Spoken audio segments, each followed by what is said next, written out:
नि सा गा पनि पनि धा पा पद पद गा नि ध सा नि सा गा पनि पनि धा पा पद पद गा नि ध सा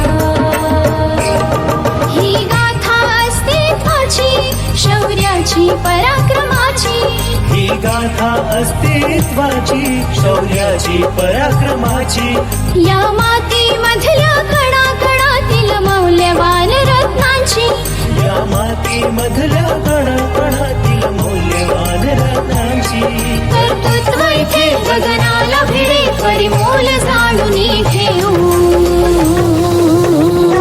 व्यक्तिविशेष नमस्कार. Radio MPSC Guru spreading the knowledge powered by Spectrum अकॅडमीमध्ये मी रत्नमाला सूर्यवंशी तुमचे सर्वांचे स्वागत करते. विद्यार्थी मित्रांनो, आज आपण व्यक्तिविशेष या सत्रांतर्गत रमाबाई रानडे यांच्या जीवनकार्याविषयी थोडक्यात जाणून घेऊया. स्त्री हक्क आणि समान अधिकार चळवळीच्या खंदा पुरस्कारत्या होत्या. त्यांनी या क्षेत्रात केलेले भरीव कार्य हे भारतीय स्त्रीमुक्ती चळवळीसाठी नेहमीच प्रेरणादायी ठरले. स्त्री चळवळ आणि सामाजिक सुधारणा या क्षेत्रातील त्या अग्रणी होत्या. विद्यार्थी मित्रांनो, सेवा सदनच्या स्मृती जेव्हा कधीही निघतात, रमाबाई रानडेंचं नाव ओठावर आल्याशिवाय राहत नाही. गेल्या शतकात होऊन गेलेल्या कोणत्या स्त्रियांचे कर्तृत्व लगेच आठवते असा विचार केला तर झाशीची राणी लक्ष्मीबाई, आनंदीबाई जोशी, सावित्रीबाई फुले, लक्ष्मीबाई टिळक, मादाम कामा, भगिनी निवेदिता यांची नावे आठवतात. पण या नावांमध्ये रमाबाई रानडेंच्या नावाचा उल्लेख झाला नाही तर ही नावे अपूर्णच राहतील. रमाबाई रानडे यांचा जन्म 25 जानेवारी 1865 साली झाला. पूर्वाश्रमीची यमुना कुर्लेकर महादेव गोविंद रानडेंशी विवाहबद्ध झाली आणि रमाबाई रानडे बनून संपूर्ण भारतात स्वकर्तृत्वाने प्रसिद्ध पावले. महादेव रानडेंच्या पत्नीचे निधन झाल्यामुळे त्यांचे वडील त्यांच्या पुनर्विवाहाकरता प्रयत्न करीत होते. माधवरावांना म्हणजे यमुनेच्या वडिलांना जेव्हा हे समजले त्यावेळी आपली मुलगी पाहावी अशी त्यांनी गळ घातली. गोविंदरावांना मुलगी सून म्हणून पसंतीस उतरली, पण महादेवाला हे मान्य नव्हते. एकतर यमुना त्यावेळी अवघ्या 10 वर्षाची आणि महादेव रानडे 31 वर्षाचे होते.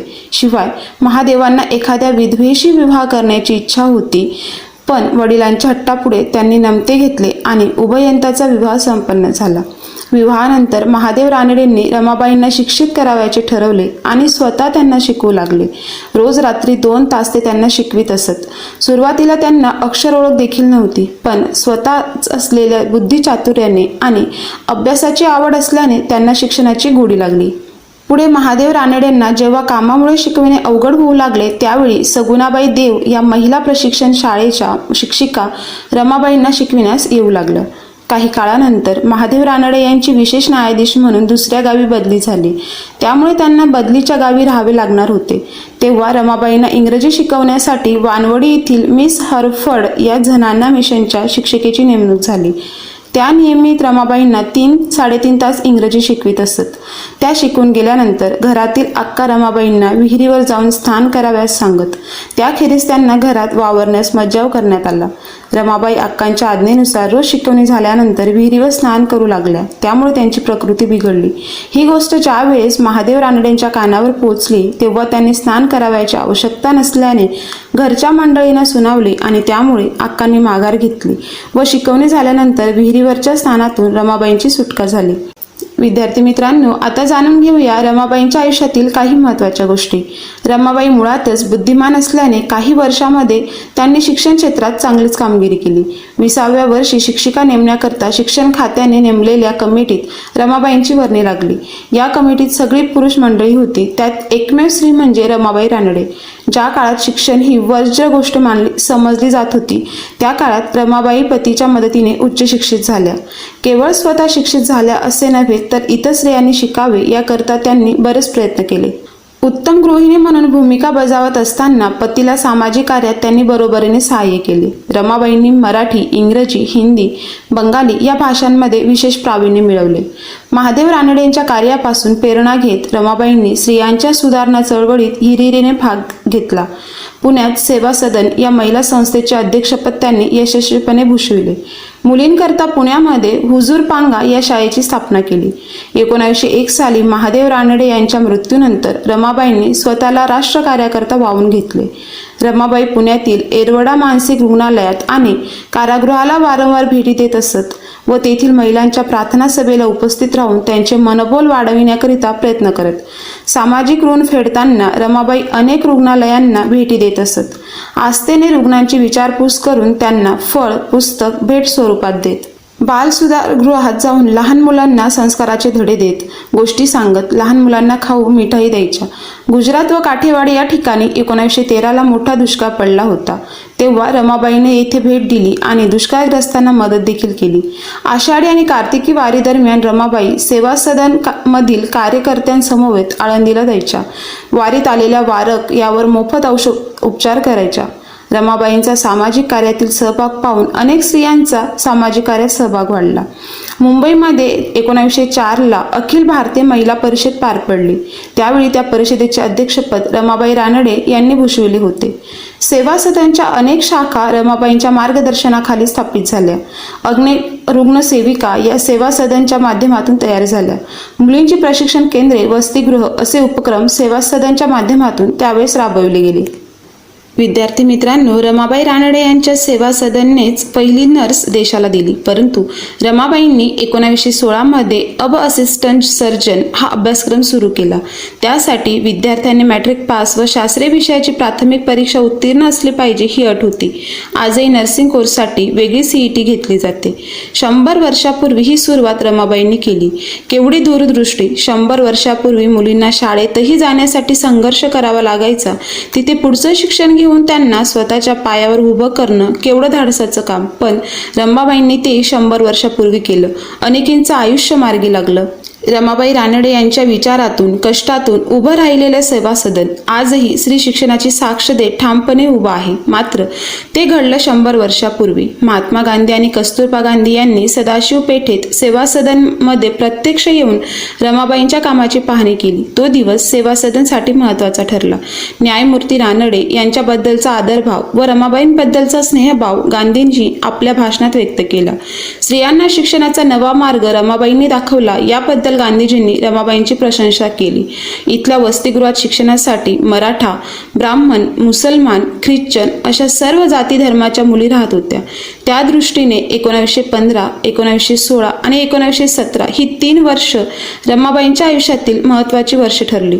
न्यायमूर्ती महादेव गोविंद रानडे उर्फ माधवराव यांचं निधन झाल्यानंतर त्यांनी आपलं सारं आयुष्य मुलींच्या शिक्षणावर, त्यांच्या उन्नतीसाठी व्यतीत केले. तोपर्यंत त्या माधवरावांच्या तालमीत तयार झाल्या होत्या. घरच्यांचा विरोध पत्करून रमाबाईंनी शिक्षण घेतलं होतं. 17 नोव्हेंबर 1884 रोजी पुण्यात बुधवार पेठेत किबेवाड्यात मुलींची शाळा सुरू झाली.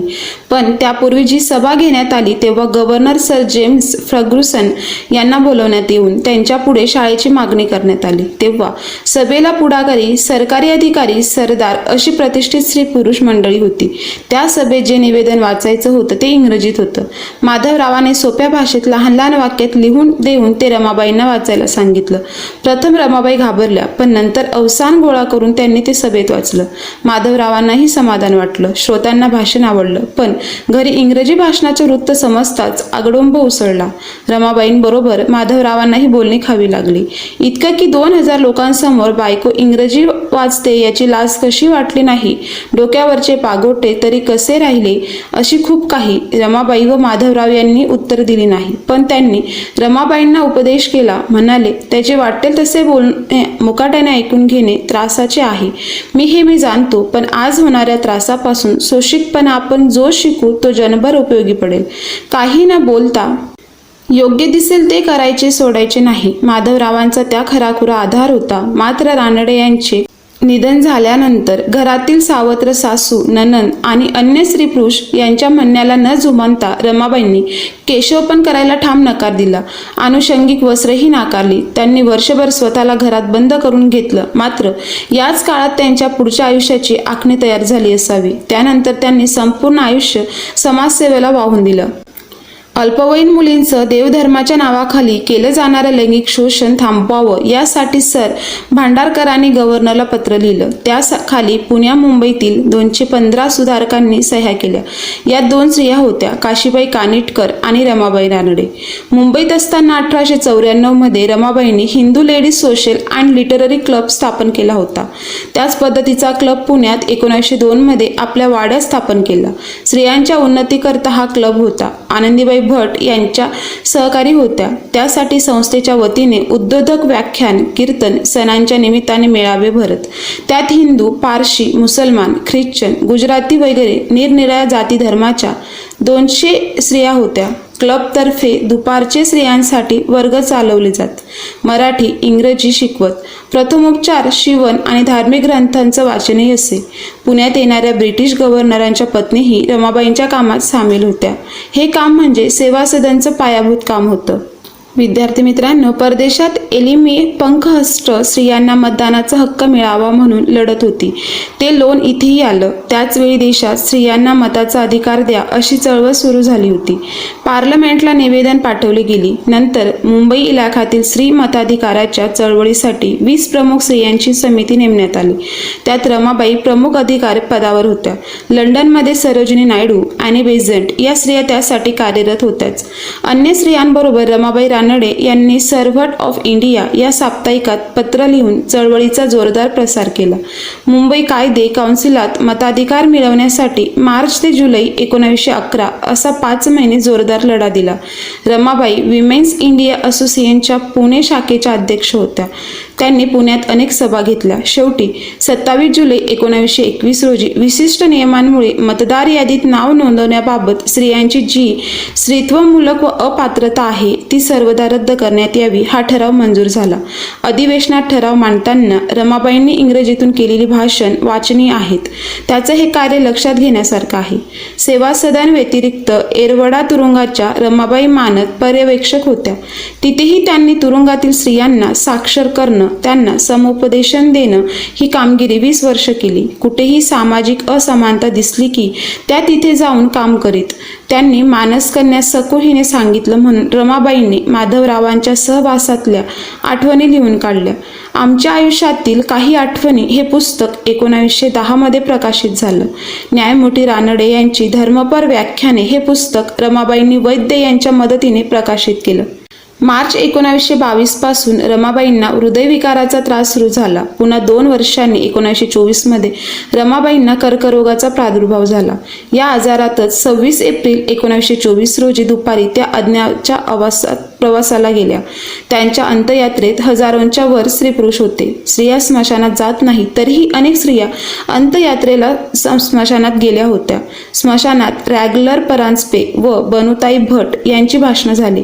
त्यांच्या भावाने त्यांना अग्नी दिला. इच्छापत्र करताना रमाबाईंनी आपली स्वतःची मिळकत सेवा सदनाला दिली. एक अशिक्षित चिमुरडी माधवरावांच्या आयुष्यात येते आणि नुसती सुशिक्षितच नव्हे तर ज्ञानकर्मी होऊन नवऱ्याचं जीवित कार्य पुढे नेऊन ठेवते. केवढं हे आमूलाग्र परिवर्तन! उच्च कोटीच्या मनुष्यपदाला रमाबाई पोचल्या. त्या शिक्षणाने, ज्ञानाने आणि नवऱ्याच्या अभंग प्रेमाच्या बळावर कर्तृत्व गाजवत राहिल्या.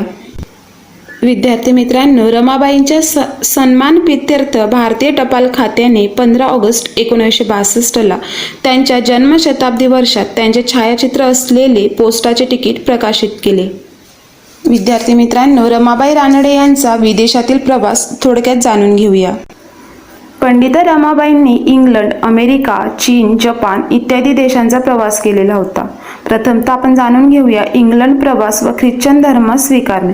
पंडिता रमाबाई यांनी वैद्यकीय शिक्षण घेण्यासाठी इंग्लंडला जाण्याचे निश्चित केले, कारण त्या काळी स्त्रियांना फक्त मद्रास येथेच वैद्यकीय शिक्षण उपलब्ध होते व तेही अपुरे. 30 एप्रिल 1883 रोजी पंडिता रमाबाई या त्यांची 2 वर्षाची कन्या मनोरमा हिच्यासह इंग्लंडला निघाल्या. सोबत आनंदीबाई भगत या शिक्षिका होत्या. बोटीने प्रवास करून 16 मे 1883 रोजी लंडन येथे पोहोचल्या. त्या प्रवासातील अनुभव रमाबाईंनी पत्राद्वारे सदाशिव पांडुरंग केळकर यांना कळविले. पूर्वी मुंबईत गव्हर्नर असलेले सर बार्टल फेडर यांच्याकडे रमाबाईंनी मदत मागितली. रमाबाईंनी इंग्लंडचा प्रवास हे पुस्तक लिहिले. 1883 साली प्रसिद्धही झाले. ऑगस्ट 1883 मध्ये आनंदीबाई भगत यांना श्रवणशक्ती कमी झाल्याने धक्का बसला व त्यांनी आत्महत्या केली. आनंदीबाईंच्या आत्महत्येचा धक्का बसल्याने रमाबाईंनी 30 सप्टेंबर 1883 रोजी ख्रिश्चन धर्म स्वीकारला व त्याच दिवशी बस्तिस्मा झाला. त्यानंतर त्यांचे नाव मेरी रमा व मुलीचे नाव मेरी मनोरमा असे ठेवले. पंडिता रमाबाईंनी 1907 साली माझी साक्ष हे आत्मवृत्त लिहिले व त्यात त्यांनी ख्रिश्चन धर्म का स्वीकारला याची कारणे सांगितली. लंडनमध्ये सिस्टर जेरा लिंड व प्राध्यापक बिल यांच्या शिकवणीचा प्रभाव व ख्रिस्ती क्षेत्राचा रमाबाईंवर प्रभाव झाला. ख्रिस्ती धर्मातील दयेचे तत्व रमाबाईंना महत्त्वाचे वाटले. रमाबाईंनी तेथे चल्टनहॅम कॉलेजातील शिक्षिकेचे शिक्षण घेतले. त्यानंतर त्यांनी अमेरिकेत वास्तव्य केलं. 1886 मध्ये 11 मार्च 1886 रोजी भारतात प्रथम महिला डॉक्टर झालेल्या आनंदीबाई जोशी यांचा पदवीदान समारंभ होता व त्यासाठी डॉक्टर रचेल बौडले यांनी रमाबाईंना प्रमुख पाहुणे म्हणून आमंत्रित केले. पंडित रमाबाई या 17 फेब्रुवारी 1886 रोजी लिव्हरपूल बंदरातून प्रिन्सेस जहाजातून निघाल्या व 6 मार्च 1886 रोजी फिलाडेल्फिया येथे पोहोचल्या. सोबत मनोरमा पण होती. पंडिता रमाबाईंनी येथे 3 वर्ष वास्तव्य केले. अमेरिकेमध्ये असताना डिसेंबर 1887 रोजी पंडिता रमाबाई यांनी रमाबाई असोसिएशनची स्थापना केली. पंडिता रमाबाई यांनी 1897 मध्ये मुक्ती मिशनची स्थापना केली. 1897 साली पुण्यात प्लेगची साथ आलेली होती. प्लेगच्या साथीमुळे पंडिता रमाबाई शारदा सदन केडगाव येथे स्थलांतरित करण्यास सुरुवात केली. केडगाव येथे 1897 मध्ये रमाबाईंनी शारदा सदन स्वावलंबी झाला पाहिजे या हेतूने तेथेच मुक्ती सदन स्थापले. पंडिता रमाबाईंनी सरकारच्या प्लेग नियंत्रण यंत्रणेचा जाहीर निषेध केल्याने त्या सरकार धार्जिण्या आहेत हा समज पुसला गेला. मुक्ती मिशन हा एक महिलाश्रम होता व येथे 300 अनाथ महिला होत्या. येथे रमाबाईंनी छापखाना सुरू केला व महिलांना स्वावलंबी बनवण्यावर भर दिला. शारदा सदन व मुक्ती सदन मधील स्त्रिया या खादी वस्त्र परिधान करीत असे. विद्यार्थी मित्रांनो, त्यानंतर रमाबाई यांनी 1899 मध्ये कृपा सदनची स्थापना केली. ते केडगाव येथे होतं. त्याचा उद्देश लैंगिक शोषणाला बळी गेलेल्या व पतिता म्हणून समाजाने नाकारलेल्या स्त्रियांचे पुनर्वसन करणे असं होतं. विद्यार्थी मित्रांनो, आता आपण पंडिता रमाबाई यांचे वाङ्मयीन कार्य जाणून घेऊया. जून 1882 मध्ये स्त्री धर्मनीती, जून 1887 उच्चवर्णीय हिंदू स्त्री, 1886 युनायटेड स्टेट लोकस्थिती हा प्रवास वर्णन होता. बायबलचा मराठीत अनुवाद 1717 पृष्ठसंख्या. 1908 मध्ये हिब्रू भाषेचे व्याकरण. 1907 माझी साक्ष इंग्रजी आत्मवृत्त. 1907 द टेस्टिमनी इंग्रजी आत्मवृत्त. 1992 नवा करार. 1917 दुसरी आवृत्ती भविष्यकथा. विद्यार्थी मित्रांनो, पंडिता रमाबाई यांनी मुक्ती प्रेयर बेल हे त्रैमासिक सुरू केलेलं होतं. विद्यार्थी मित्रांनो, आता जाणून घेऊया पंडित रमाबाई यांचे संमती वय विधेयक. संमती वय कायदा मार्च 1891 ला संमत झाला. त्यासाठी 2 वर्ष चळवळ झाली. तरतूद संभोगावेळी मुलीचे वय 12 वर्षापेक्षा जास्त नसेल तर बलात्काराचा गुन्हा ठरेल. पूर्वीच्या कायद्यानुसार ती मर्यादा 10 वर्ष होती. याचा उद्देश होता मुलींना सुरक्षित बालपण उपभोगू देणे. आणि या कार्यासाठी रानडे, भांडारकर, गोपाळ गणेश आगरकर इत्यादींनी या कायद्यास पाठिंबा दिला. पंडिता रमाबाईंनी विधेयकाला पाठिंबा देण्यासाठी आर्य महिला समाज सभेत अर्जावर स्त्रियांच्या सह्या घेऊन सरकारला अर्ज केला. विद्यार्थी मित्रांनो, युनायटेड स्टेट्सची लोकस्थिती व प्रवास वर्णन या ग्रंथात पंडिता रमाबाईंनी हिंदी राष्ट्रभाषा असावी असे म्हटले होते. हे लोकमान्य टिळक महाराष्ट्राची तेजस्विनी पंडिता रमाबाई या ग्रंथात म्हणतात. पंडिता रमाबाई एवढे व्रतस्थ राहणे महात्मा गांधीजी खेरीज कोणाला जमले नाही. पंडिता रमाबाई यांनी हाय कास्ट हिंदू वुमन 1888 या ग्रंथात त्यांनी स्त्रियांची दुःखस्थिती मांडली होती. सरोजिनी नायडू यांनी हिंदू संत मालिकेत जिचे नाव प्रविष्ट करता येईल अशी पहिली ख्रिस्ती व्यक्ती म्हणजे पंडिता रमाबाई होय. विद्यार्थी मित्रांनो, अशा प्रकारे आज आपण व्यक्तिविशेष या सत्रांतर्गत पंडिता रमाबाई यांच्या जीवन कार्याविषयी थोडक्यात जाणून घेतले. तर आता आपण इथेच थांबूया. तोपर्यंत तुम्ही ऐकत राहा radio MPSC Guru spreading the knowledge powered by spectrum academy. धन्यवाद. कंपनी सुरू केली होती. ती आज जगातील सर्वात प्रभावशाली आणि महाबलाढ्य सॉफ्टवेअर कंपन्यांमध्ये गणली